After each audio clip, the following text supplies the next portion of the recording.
Hey everyone, Tankenstein here. In this video, I'll be doing my best to go over some of the biggest things to do with War Thunder in the last year, so in 2022, and also provide some predictions for 2023. Now, being that 2022 was a landmark year for War Thunder, and I'll go into a few reasons why, I feel like this video is pretty important, but I also did a similar video to this for 2021. So in 2021, I did a year in review, and it is startling to see the differences between 2021 and 2022. And if you guys want, I do have that decidedly lower energy video linked below for my 2021 year in review and predictions for 2022. Now, with that being said, one of the biggest things to cover here is going to be War Thunder's continued growth. And in 2021, I almost kind of thought we hit a high watermark, and I was kind of wondering if War Thunder would grow, because in March of 2021, we had seen 30,000 people playing War Thunder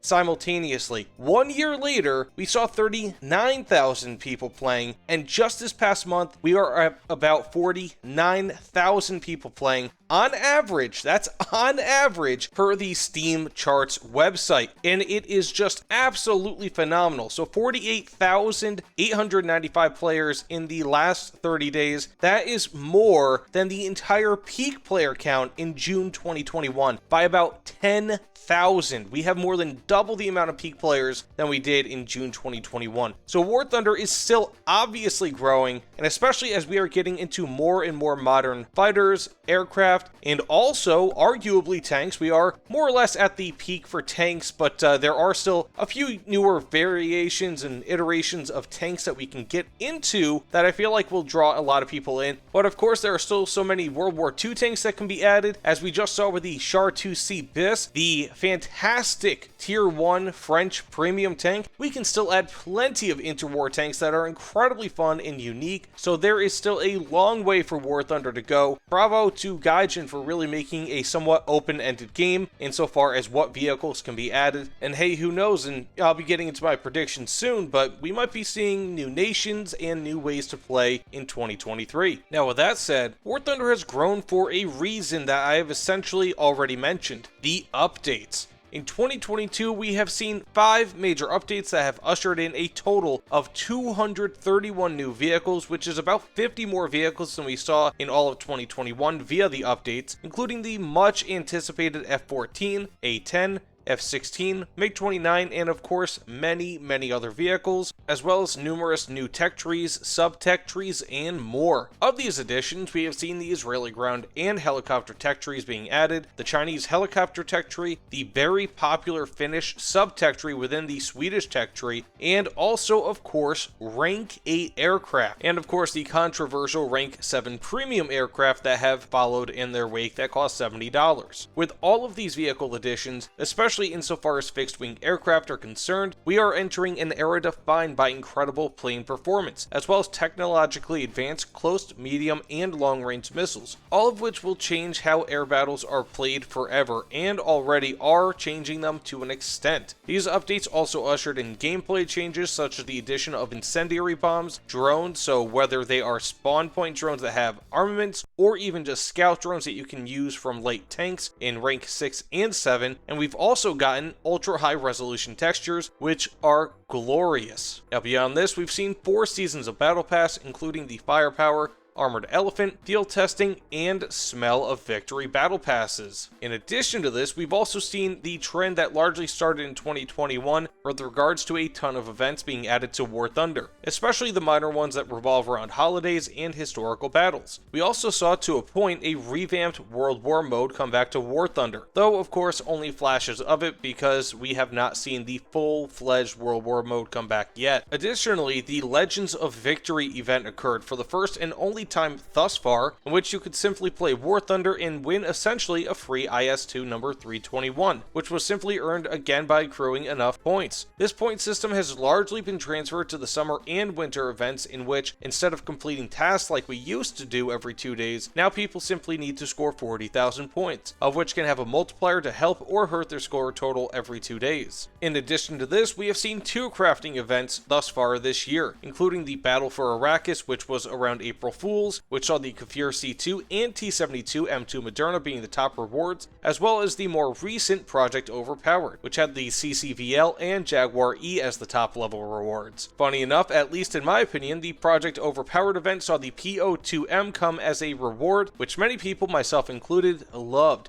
as it celebrated the OP2, which itself was removed from War Thunder for being so slow. It also saw an optional event, a totally useless but still fun event, in which you could take out the PO2 with an incredibly powerful Gatling cannon in the back and take out jets that were trying to pursue you. Now, of course, we cannot forget about one of the most popular annual events for War Thunder, April Fools. Now, this was essentially the battle for Arrakis, except for a game mode. It was more or less a take on the Dune series, in which you controlled one of several different types of vehicles and had to kill enemy players, cap points, and avoid being eaten by a giant sandworm. This also introduced the mechanic that we all know and love, limited time chests that cost 60,000 silver lions between the chest itself and the key to open it. These chests have terrible odds, and while you can win some things in them, such as premium or event vehicles, you are much more likely to win boosters of some kind, which are at least still useful, kind of, at least. Now, with this being said, the biggest event of them all, and possibly the biggest event in War Thunder's history, War Thunder's 10th anniversary. We saw a ton of things in this, and this came at around the beginning of November 2022 and was an absolutely huge event with sales, premium packs, all these things coming out. So just to kind of put it in summation, we had the Sturmtiger being released as a limited time offering, which was something that a lot of people wanted. I myself have. I love the Sturmtiger. For all I know, it is only a one-time offered vehicle. We had the mouse come back. Of course, that is something that they've done recently with each of their anniversaries, so the mouse came back. You could also win up to 10 rare premium vehicles for the 10th anniversary. These were pretty much all very low level vehicles that were removed from War Thunder at one point or another, and are oftentimes over $100 on the marketplace at least before the anniversary. And essentially all you had to do was just score enough points and you would be able to get a vehicle, or up to 10 vehicles, with 1 million points being the cap till you can get each and every one of those 10 rare vehicles. And we also saw, like I said, rare packs coming back for sale, including the T-34 prototype, which I have, and also Hermann the German Sherman, which I like to point out was the first Sherman in War Thunder, even though it was the German captured Sherman, oddly enough. And finally, we saw tournaments that included the top prizes being the E100, as well as a total prize fund of 181,000 Golden Eagles. And also, to a point, we saw the very much overshadowed Halloween event, and the reason why I call it overshadowed is because the anniversary event happened just thereafter, and everybody was waiting for that, whereas the Halloween event was more or less a sideshow. But of course, you could go into the M10 races or the PO2 races as well, and if you were in the top 1,000 with the PO2s, you would get yourself a PO2 reward. So pretty cool. A lot of people still do not have the PO2, but a lot of people now at least have the PO2M, even though it's not, of course, the same thing as the regular PO2. And we also saw fairly typical sales as well this year, with the summer and winter sales, of course, as well as the Black Friday and anniversary sales. Now, if you guys want, I'll try to link my War Thunder sale and event calendar down below if you want my Tankstradamus predictions as to when events, sales, and pretty much everything else will happen based on when they've always happened in the past with War Thunder. Now, on a personal note, I just want to say that my channel has grown tremendously this year, and it wouldn't be without all of you supporting me. So thank you all so much. And I will tell you guys this, each and every time that I see somebody subscribe to my channel today, it feels like it did 2 years ago, 1 year ago. It still feels great that I know that somebody decided on their own volition to check out my videos and to say, hey, look, when this guy gets more videos, I want to look at those too. So that always means the world to me. Now, to give you guys an idea, I've gained over 50,000 subscribers this year, which is more than 2/3 of my total subscriber count, and over 11 million views, which is about 3/4 of all my views ever. Again, thank you all so much for being supportive and being the absolute best viewers and subscribers, and really just people who interact with me on YouTube. Maybe next year I can convince Gaijin to give me a decal in War Thunder. Just kidding, but of course, I've got 75,000 subscribers War Thunder. Please make an exception. I mean, wouldn't that be so cool to see like a zombie tank or something decal? That would be just awesome. But regardless, let's just get into the predictions before I get into a wild imagination here as to what my decal might look like if of course that ever happens. So for my predictions for 2023, I've made a short list and I want to hear your predictions as well, so put them in the comments below. I'm always interested to see them. So for prediction 1, this pretty much already happened, but it was taken out of the game last second in the dev server. R73s. We are likely going to be seeing R73s in 2023. Those are very much advanced Russian air-to-air missiles, at least advanced relative to War Thunder as it is right now, and are all aspect. Next, we will see something similar to pretty much the R73 in that we will have more advanced aircraft and missiles. With the F-14, F-16, and MiG-29 already out, as well as of course the A-10, planes like the F-15 and Su-27, while of course incredibly anticipated, won't really be as big of news as the planes that we've already seen come out, and it's because we've already had such a hype train, especially for the F-14 and F-16, that any new planes, while everybody wants to fly the F-15, it won't really feel like it's as big because we've already crossed over into that modern boundary, so to speak, of aircraft that are still flying today in many modern militaries. Next, I think that we will be getting more tanks with active protective systems and also possibly some more gimmicky things. I remember in 2021, we saw the addition of dozer blades, which not many people use, so who knows? We did see in 2022 the addition of aircraft fire extinguishers, which is really cool, but how many times do you actually use those and do they actually work? Those fire extinguishers actually end up costing several hundred Silver Lions to repair if your vehicle is destroyed, so one could actually look at those as a Silver Lion sink, if you will, being that not many people use them, they don't really have incredible effectiveness, and as far as I know, they cost you every single time that your vehicle goes down, whether you use it or not. Next up, I think that we might be getting player-usable aircraft carriers. Now, we just recently saw more advanced aircraft carrier models coming to War Thunder with largely intact internals, so who knows? This could be the step in the right direction here for aircraft carriers coming to War Thunder, which I think would give naval battles a huge boost in the arm because everybody wants to play an aircraft carrier, and also possibly submarines, though I'm not betting on that, but I think that that would be another huge boost in the arm for naval that it could sorely need. Speaking of, I think that we will be getting the French naval tech tree. I'm actually genuinely surprised that we've yet to see this come to War Thunder, especially with some of the miscellaneous tech trees that we've seen come out, but the French have such an expansive tech tree and some really ornate designs that